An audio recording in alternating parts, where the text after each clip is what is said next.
역대하 30장 6절 제가 읽어드립니다. 고발꾼들이 왕과 방백들의 편지를 받아 가지고 왕의 명령을 따라 온 이스라엘과 유다에 두루 다니며 전하니 일렀을 때 이스라엘 자손들아 너희는 아브라함과 이삭과 이스라엘 하나님 여호와께로 돌아오라. 그리하면 그가 너희 남은 자 곧 아스루 왕의 손에서 벗어난 자에게로 돌아오시리라. 아멘.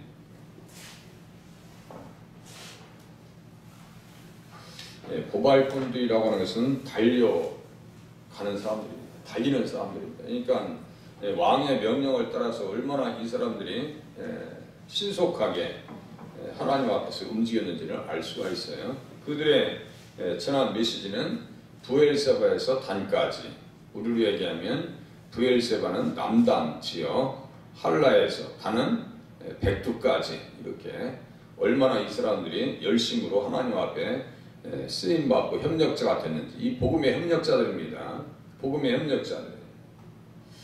공포했어요. 이스라엘에게 공포하여 일제히 6절에 보니까 왕의 명령을 따라서, 왕의 명령이라는 것은 지금 하나님의 말씀에 근거한 명령입니다. 29장 15절 보세요. 다 같이 협력한 사람들이에요. 하나님의 말씀에 근거한 명령이죠. 사적인 일을 하고 있는 게 아니에요. 공적인 일을 하고 있는 거예요. 공적인 겁니다. 우리가 예배 드리는 것은 사적인 시간이 아니고 공적인 시간입니다. 그 명령이 어떤 명령인지 15절에 잘 얘기해주고 있어요. 제사장들도 그렇고 레위 사람들도 그 위에 기록되어 있는 사람들의 이름들, 그러니까 성경에 한번 이렇게 귀하게 쓰임받은 이름들만 기록되어 있다 할지라도 이 사람들은 가문의 영광입니다. 그렇지 않아요? 가문의 영광. 고발꾼들은 무명의 사람들입니다. 그들이 그들의 형제들을 모아 성결하게 하고 돌아가서 왕이 여호와의 말씀대로 명령한 것을 따라, 이렇게 써있죠. 왕이 여호와의 말씀대로 명령. 그러니까 근거가 어디에 있는 거예요? 주님의 말씀에 있는 거예요. 교회도 명분이 정확하면요, 성도님들이 협력하시더라고요. 명분이 빈약하면 할 필요가 어찌 보면 없는 거예요. 뭐 때문에 해야 되는 거예요?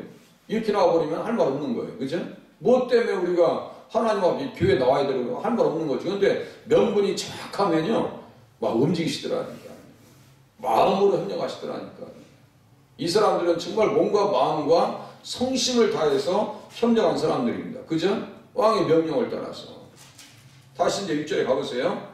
왕의 명령을 따라, 이제 이해하시겠죠? 왕의 명령이라는 것은 자기 사적인 생각이 아니란 말이에요. 하나님 앞에 살려고 지금 몸부림치는 거 아니냐고요.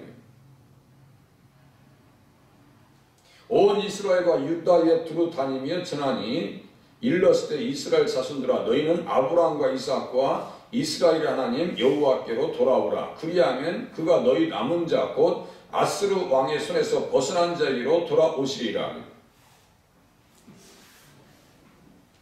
열왕기하 18장에 보면요, 하나님의 말씀을 듣지 아니해서 그의 언약과 여호와의 종 모세가 명령한 모든 것을 따르지 아니함을 통해서 아스르에 의해서 이스라엘이 멸망을 받았다라고 얘기합니다. 그러니까 하나님과의 관계에서 모든 문제들이 일어나더라 이거예요. 그러니까 하나님과의 관계를 회복시키면 살고 하나님과의 관계를 회복시키지 못하면 무너지더라 이거예요. 이것은 특별히 예수를 믿는 사람들은 더 중요하게 깨달으셔야 됩니다. 세상 사람들도 똑같아요. 하나님과의 관계가 형성되어 있지 아니하면 그들은 잘 돼도 멸망의 길로 가고 있는 거예요. 그것이 뭐라 했어요? 사상누각이라고요. 마태복음 7장 끝에 보면 반석 위에 지은 집, 모래 위에 지은 집, 그거 누가 몰라요? 다 화려하게 똑같이 집을 졌죠. 풍랑이 일고 바람이 불고 홍수가 일어나면 그때 드러납니다. 환난과 시련이 올 때 그 사람들이, 어떤 사람들은 무너지는 사람이 있는가 하면 어떤 사람들은 그 환난 중에서도 굳건 일어서는 사람이 있어요. 똑같이 아스루의 침략을 받고 있는데 북왕국 이스라엘은 호세아가 3년 동안 둘러싸여 있어서 비참하게 멸망합니다. 비참하게. 열왕기하 17장에도 보면요, 그거 믿지 아니해서 듣지 않았다고 써 있어요. 그러니까 믿음이 없으니까 하는 거예요. 하나님과의 관계 속에서 가장 필요한 건 뭐예요? 믿음이죠. 신뢰죠. 그 신앙이 없으니까 무너지는 거 아니에요? 무너지는 거 아니에요? 그러니까 믿음도 뭐예요? 믿음의 주요 온전하게 하시는 예수 그리스도를 바라보자. 히브리서 12장 2절에 말씀하겠죠. 우리 앞에 허다한 증인들이 있으니 그 증인들이 뭐예요? 다 누구에 대한 믿음이에요? 믿음의 주요 온전하게 하시는 이인 예수 그리스도. 그죠? 예수님이란 말이에요. 구약에 있는 모든 믿음은 예수 그리스도 안에 있는 믿음입니다. 그러니까 예수님이 주연이고 이 사람들은 다 조연이에요. 히스기야도 조연이고 아브라함과 이삭과 야곱도 다 조연이에요. 이제 여기 그 부분을 이제 달아 나가야 되는 오늘 본격적으로 그 부분을 봐야 되는데 3년간 여호와쌌어요. 살겠어요? 이 일은 이렇게 비참한 일을 당한 것은 이스라엘 자손이 자기를 애굽 땅에서 인도하여내서 애굽의 왕 바로의 손에서 벗어나게 하신 그 하나님 여호와께 죄를 범하고 또 다른 신을 섬겼더라. 또 다른 신들을 경외하였더라. 이방 사람들의 규례를 따랐고 이스라엘 여러 왕에 세운 율례를 행하였습니다. 이스라엘 왕들이라고 하는 것은요, 가장 이스라엘 왕들의 길이라고 하면 그 머리가 누구냐면 여로보암이라고 말씀드렸어요. 다윗을 머리로 해서 사는 사람과 여로보암을 머리로 해서 갔던 인생들의 결말이요 전혀 다릅니다. 히스기야도 누구를 따라갔어요? 다윗을 따라갔죠. 그러니까 히스기야가 인정받는 거예요. 그러니까 구약의 다윗은 메시아 칭호라고 제가 수도수 말씀드렸어요. 호세아서 3장 5절, 에스겔서 34장 23절, 25절, 6절, 37장에 또 나옵니다. 다 다윗을 가지고 예수를 얘기한다고요. 다윗의 미쁘신 은사, 이사야서 55장 3절, 4절, 5절 다 써있어요. 사도행전 13장이랑 다 연결됩니다. 다윗의 복음이라니까. 디모데후서 2장 8절. 제가 보지도 않고 다 얘기하잖아요. 그러니까 제가 무슨 말씀드렸어요? 예수님 안에서 구약의 성경 구절들이 깨닫기 시작되어지면요. 깨달아지기 시작되어지면 그 말씀은 워낙 인상이 강하게 오기 때문에 내 심령 가운데 각인이 되더라 이거예요. 그렇게 성경을 보셔야지 그냥 사창밖에 그림을 보듯이 환경을 보듯이 지나가 버리면 안 된다고 제가 수도 없이 말씀을 드렸어요. 예수님 안에서 구약 성경도 유의미하게 보셔야 된다라고 말씀을 드렸습니다. 똑같은 시대에 호세아는 무너지는데 히스기야는 어떻게 했어요? 그가 여호와께 연합하여서 그에게서 떠나지 아니했다. 열왕기하 18장 6절입니다. 똑같은 지금 9절이에요. 그가 여호와께 연합하여서 그에게서 떠나지 아니하였다. 연합했다는 것은요, 달라붙었다는 얘기예요. 들러붙었다는 얘기입니다. 엉겨붙었다는 얘기예요. 루시 나오미를 쫓아한 것처럼, 그죠? 붙쫓았다는 것은 달라붙었다는 얘기예요. 혀를 이천장에 붙이듯이 나오미의 하나님이 나의 하나님이십니다. 당신의 백성이 나의 백성입니다. 완전히 변화받은 사람 아니에요? 똑같이 환난을 당하는데 무슨 구원받고 오르바는 영원히 멸망길로 가고. 그게 뭐예요? 똑같이 남편을 잃었는데 한 사람은 구원받고 한 사람은 지옥 가고. 그게 뭐예요, 그게?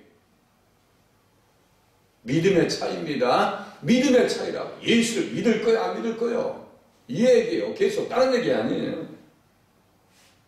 여호와께서 모세에게 명령하신 계명을 지켰더라. 계명을 지켰어요. 여호와께서 그와 함께 하심에 그가 어디로 가든지 형통하였더라. 그죠? 어디로 가든지 형통하였더라. 예수 잘 믿으셔야 됩니다. 다른 것이 없어요. 형통하게 하시는 방법, 하나님의 율법책을 떠나지 아니하면요 형통하게 되어 있어요. 여호와의 율법을 즐거워하여 그의 율법을 주야로 묵상하는도다. 그런 시냇가에 심은 나무가 철을 따라 열매를 맺으며 그 잎사귀가 마르지 아니한 것 같으니 그가 하는 모든 일이 다 형통하리로다. 율법을 따라서 하나님의 법을 따라서 믿음을 가지고 그 말씀을 붙들고 나가면 하나님께서 형통하게 하시더라. 그것은 뭐예요? 여건과 환경과 주변 분위기와 관계없는 거예요. 나의 환경과 관계없이 주님께서 형통하게 하신다는 사실을 그냥 믿고 가는 겁니다. 지금 현실이 어떻게 풀리든 말든 관계가 없어요. 그거 따지지 마시라고요. 우리의 생각으로 그것을 계산하지 마시라고요. 우리가 가끔 물건을 살 때 말이죠. 또 우리가 마음에 드는 것을 사야 되겠다면요, 주변 여건도 신경 쓰지 않습니다. 그죠? 내가 가스레인지가 필요하다. 세탁기가 필요하다. 내가 꼭 이것이 필요한 물건이다. 그러면 빛을 내서라도 해고 말아야 돼요. 이 맞죠? 빛을 내서라도. 우리가 하나님과의 관계성 속에서 살려면 주변 여건 따지지 마시고 주의를 성수하고 하나님 앞에 할 것을 해야 한다니까요.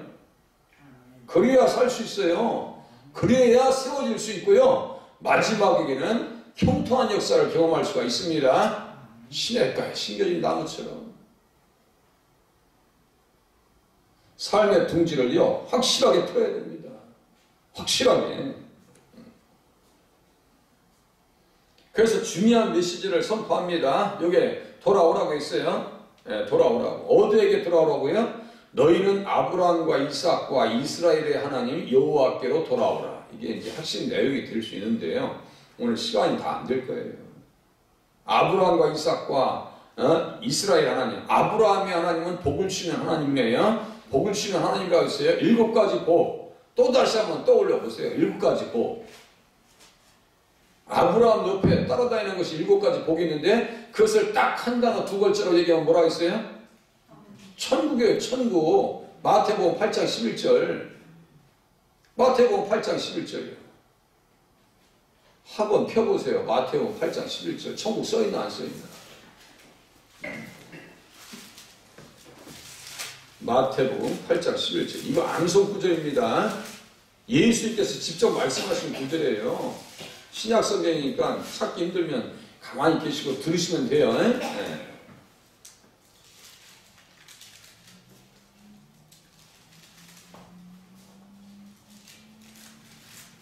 제가 여기다가 창세기 28장 13절 14절 써놓으라고 말씀드렸을 것 같은데 써놓으신 분 있어요? 창세기 28장 13절 14절 써놓으세요. 그런 거 자꾸. 그래야 자꾸 견주어서 보고 패키지화 되어져서 성경을 이해할 거 아니냐고요. 어제 제가 말씀드렸잖아요. 28장 13절 14절.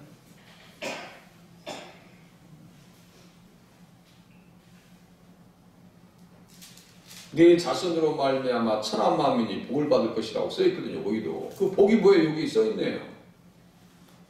그쪽에서는 복이라고 써놨고 여기서는 천국이라고 써놨네요. 천국이 복이지 뭐 다른 게 있어요? 눈물도 없고 고통도 없고 사망이 없고 애통하는 것이 없고 천국은 뭐 4가지가 없다 했죠? 계시록 21장이요. 아마 4절 5절쯤 나올 거예요. 거기도 3절 4절쯤에 다 이렇게 같이 보는 거예요. 그래야지 마태를 통해서 우리는 아브라함의 이야기를 들을 수 있고 모세의 글을 이야기했고 이 말씀을 통해서 누가 지금 또 얘기하고 있는 거예요? 모세가 또 얘기하고 있죠. 예수님께서 직접 말씀하셨죠. 마태가 얘기하고 있죠. 사도 요한이 요한계시록을 통해서 얘기하고 있죠. 그러니까 이 본문을 잘 보면요. 제가 무슨 말씀드렸어요? 예수님을 가운데 다 모시고 있으면 야 나도 거기에 나도 할 말이 있다고 모세가 달려오고요. 지금 히스기야 왕이 그 지금 얘기하고 있는 거 아니에요? 역대상을 누가 썼다고 했어요? 에스라 선지자가 얘기하고 있는 거 아니에요? 그럼 에스라도 여기 할 말 있는 거예요. 에스라도 달려오고 사도 요한도 달려오고 모세도 달려오고 마태도 달려오고 예수님 가운데 모시고 우리들도 여기 같은 자리에 있네요. 그 제가 이렇게 성경을 연구하다 보면 모세를 모시고 다른 사람들 같이 이렇게 막 의논하는 것 같은 느낌이 든다는 얘기 제가 가끔 드리죠. 야 성경 기자들이 막 나도 거기에 대해서 할 얘기 있는데 너만 아냐? 나도 거기에 대해서 얘기했는데 우리가 얘기할 때 나도 그 얘기 알아 하면서 막 옆에서 오는 사람도 있지 않아요? 여성분들 이렇게 얘기할 때 나도 그거 알아 하면서 막 그렇게 현장감 있게 성경을 보셔야 이 보발꾼들이 아브라함과 이삭과 이스라엘 하나님에게 돌아오라고 하는 그 메시지가 뭔지를 알 수가 있어요. 그래서 어떻게 되는 거예요? 6월절 지켜서 우리가 살 수 있으니 6월절을 지켜야 살 수 있다는 얘기예요.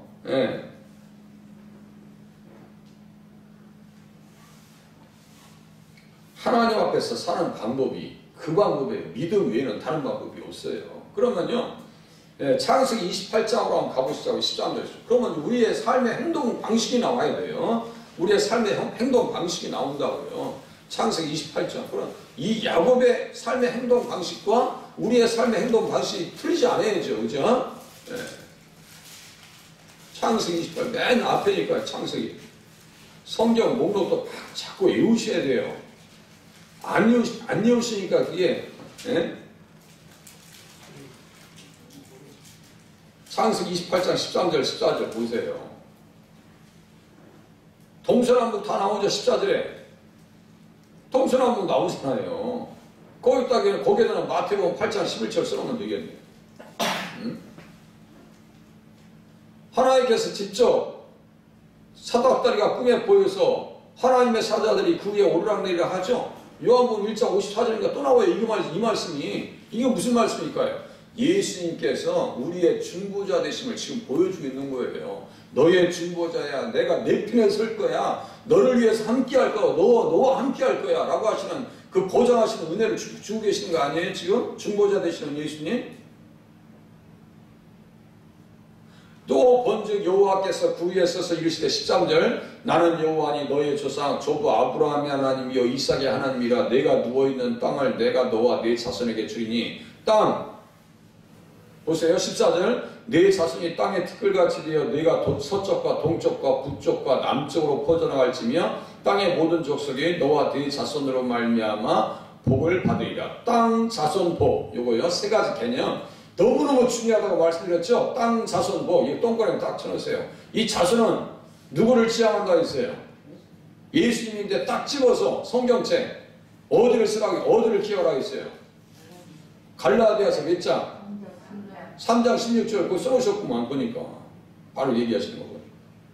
갈라디아서 3장 16절 자손은 곧 그리스도라고. 이 자손이 메시아 칭호입니다. 창세기에.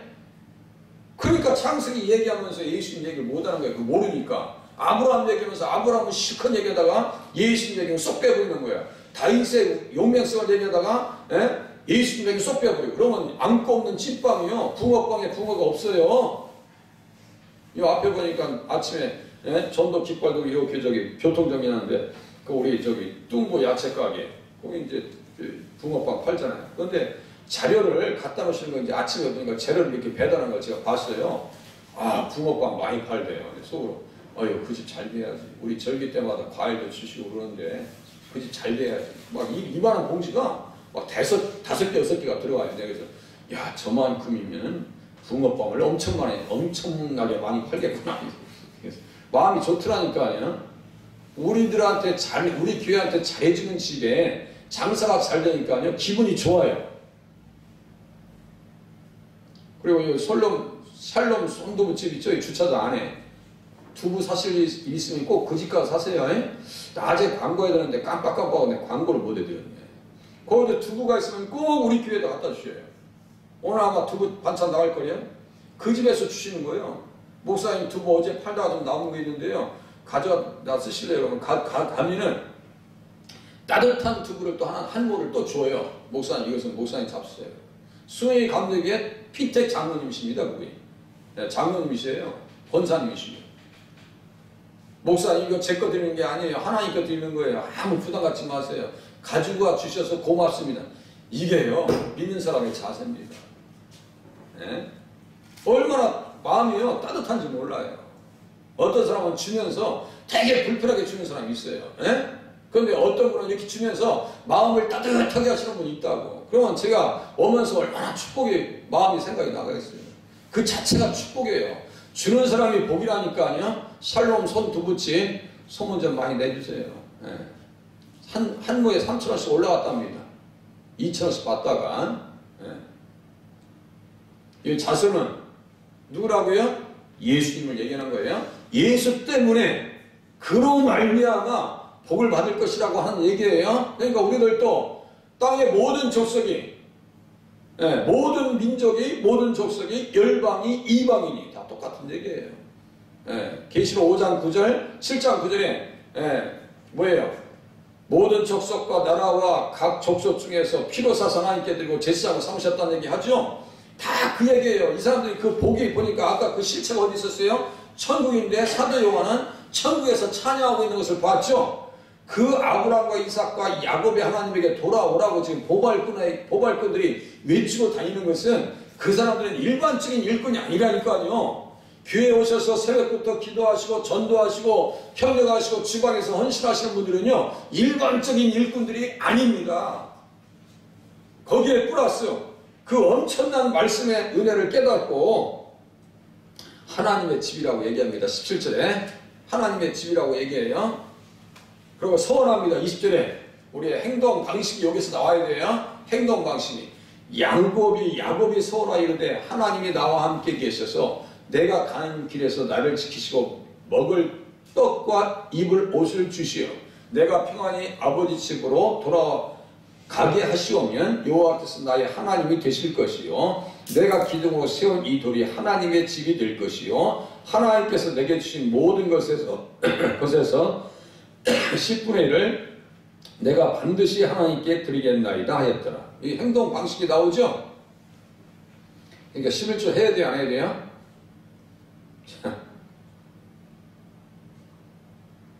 유튜브에 보면요 아주 쓸데없는 얘기하는 사람들 많아요. 그런 메시지를 들으면 큰일 납니다. 영혼이 병듭니다.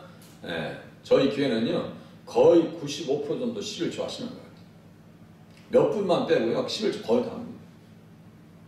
그러니까 마음껏 지출하고 마음껏 쓰고 공사하고 하는 거예요. 다음 주 월요일 화요일날 공사 들어가는 거 아니에요? 그 말씀드렸어요. 여전도한테 음료수를 사오시라고. 에? 공사하는데 남을 나라 그냥 뭐 하든지 말든지 뭐 나랑 뭔 관계 이게 아니고요. 교회에서 뭔 일을 할 때는 관심을 갖고 필요한 게 없는지 한 번쯤 물어봐 주면요 되게 고마울 것 같아요. 그죠? 예. 그럼 공사 시켜놓고 저는 뒤에 뒷자리에 앉아서 딱 이렇게 뒷짐지고 있을까요? 저도 작업복 입고요 옆에 붙어 있습니다. 예. 그냥 있질 않아요. 일꾼들 맡겨놓으면요 산으로 가는지 들로 가는지 바다로 가는지 몰라요. 일이 바짝 붙어서 제가 다 지시합니다. 예. 대신에 밥은 사줍니다. 잔소리는 대신에 행동 방식이 나와요. 그런데 이 부도를 누가 이렇게 해요? 자기는 이렇게 하나님께서 보장하신다고 써있잖아요. 그런데 베들의 하나님을 나중에 잊어버려요 안 잊어버려요? 잊어버려요. 34장에서 잊어버려요. 막 문제가 나타나죠? 그것만 보고 끝내겠습니다. 35장 상세 35장 이게 사람이에요. 34장에서 시큰 두들겨 맞고 누구를 통해서 두들겨 맞아요? 디나 그것도 이쁜 딸 아들만 12 낳았었는데 딸 하나 그 얼마나 이뻤겠어요. 폭행을 당합니다. 주님께서 말씀하십니다. 35장 보세요. 하나님이 야곱에게 이르시되 일어나 베들로 올라가라. 너 약속했던 거 왜 잊어버렸어? 약복강에서 뭐 살려달라고 기도했잖아. 가기 전에 기도했고 돌아올 때 기도해서 응답받았으면 하나님 앞에 제단을 쌓아야 될 거 아니야. 베들로 올라가. 거기 거주하며 내가 내 형 에사의 낯을 피하여 도망하던 때 내게 나타났던 하나님께 거기서 제단을 쌓으라. 그죠? 다 잊어버리고 복받으면 잘 살면 잘 입고 잘 먹으면 건강하면 그냥 홀랑 잊어버리고 예수님 그러면 돼요 안 돼요? 안 되죠? 저도 그럴 가능성이 있어요. 이스라엘 백성들 하나님 살려달라고 출애굽을 시켜달라고 그렇게 기도하고 눈물로 기도해서 살려놔가지고 가나안 땅 들어놨더니 여수인이 살찐에 발로 찼도다. 그죠? 이게 사람이에요. 하나님 오늘도 아브라함과 이삭과 야곱의 하나님에게 돌이키는 삶으로 영광 돌리게 도와주시옵소서. 기도하시다가 돌아가실 수 있기를 바랍니다. 기도합니다.